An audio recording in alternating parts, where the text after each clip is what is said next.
The Samara Academic Opera and Ballet House is not built for boxing, and that is precisely what makes this night unforgettable. Marble, chandeliers, history, and culture surround a ring placed at center stage, elevated like a throne. A symphonic orchestra fills the hall with the unmistakable pulse of "Going to Fly Now," the Rocky anthem that has come to symbolize endurance, ambition, and survival. Into this atmosphere walks Adilet Kurmetov of Kazakhstan, 30 years old, hardened by activity, forged by repetition, a fighter who believes momentum is created through pressure. He is no stranger to IBA competition, and he enters the ring with the quiet confidence of a man who has been busy while others waited. 3 fights in 18 days have sharpened his instincts and dulled any fear of fatigue. Across the ring stands Pavel Fedorov, representing Russia, the taller man, the sharper shooter, and the boxer carrying the heavier psychological load. Fedorov is here for redemption.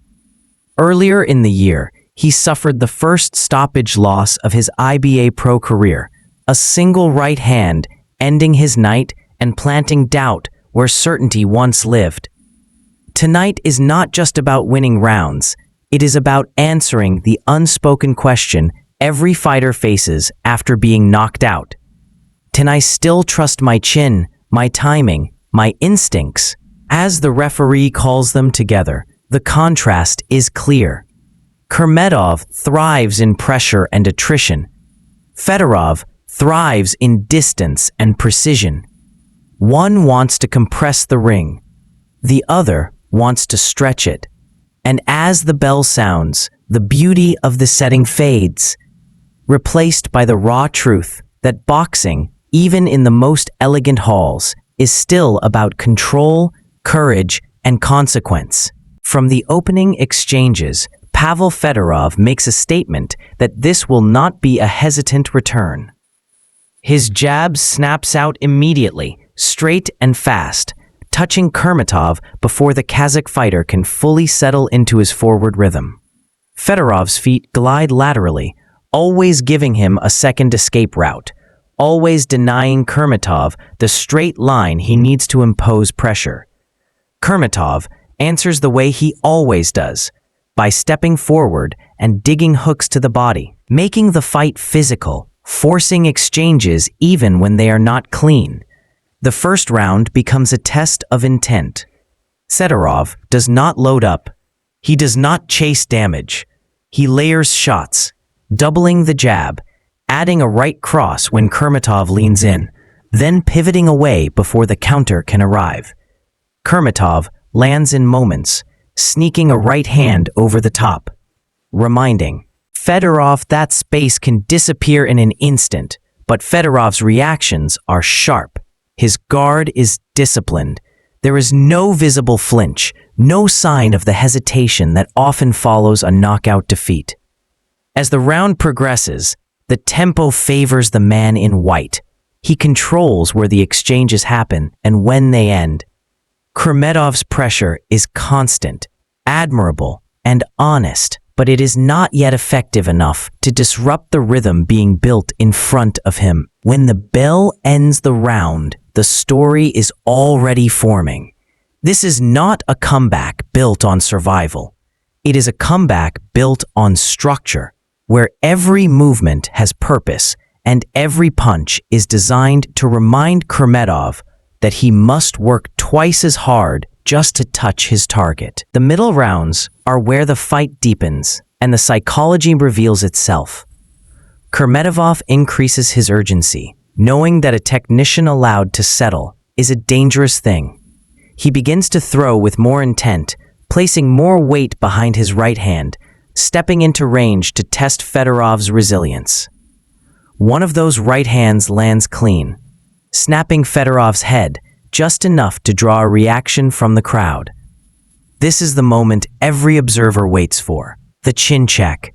Fedorov absorbs it, steadies himself, and immediately fires back with a sharp combination that reclaims space and authority. The message is clear: the past will not dictate the present. From that moment on, Fedorov grows. His confidence expands with each successful exchange. Uppercuts appear as Kurmetov dips forward. Hooks follow straight shots, catching Kurmetov as he tries to exit. The Russian fighter begins to vary his rhythm, sometimes slowing the pace to draw mistakes, other times flurrying at the end of rounds to leave a lasting impression. Kurmetov remains game, answering with his own combinations, refusing to back down. But he is now reacting rather than dictating. The fight becomes a contest of efficiency versus persistence. Kurmetov's toughness keeps him competitive. Fedorov's accuracy keeps him ahead. As the rounds accumulate, the ring starts to feel smaller for the man chasing and larger for the man controlling. This is where experience in longer formats shows its value, where patience becomes a weapon and composure becomes the difference between landing and missing. As the fight enters its final third, the roles are firmly established. Kurmetov is the hunter, still pressing, still throwing, still believing that volume and heart can change the narrative. Fedorov, meanwhile, transitions into bout management. He does not retreat recklessly. He does not coast. He simply makes smarter choices. His jab becomes a measuring stick, disrupting Kurmetov's timing before attacks can form. When Kurmetov charges, Fedorov steps aside, turning him and forcing resets that drain energy and morale. The cleanest punch of the fight arrives late, a beautifully timed right uppercut from Fedorov that lifts Kurmetov off his feet for a brief, dramatic moment. It is not a knockdown, but it is a statement. Kurmetov lands and continues, proving his toughness yet again. But the momentum has shifted permanently. Any lingering doubt about Fedorov's durability is erased. He has taken clean shots. He has answered them. He has stayed composed. The Samara crowd senses it too, responding with applause that grows with every crisp combination and every defensive slip.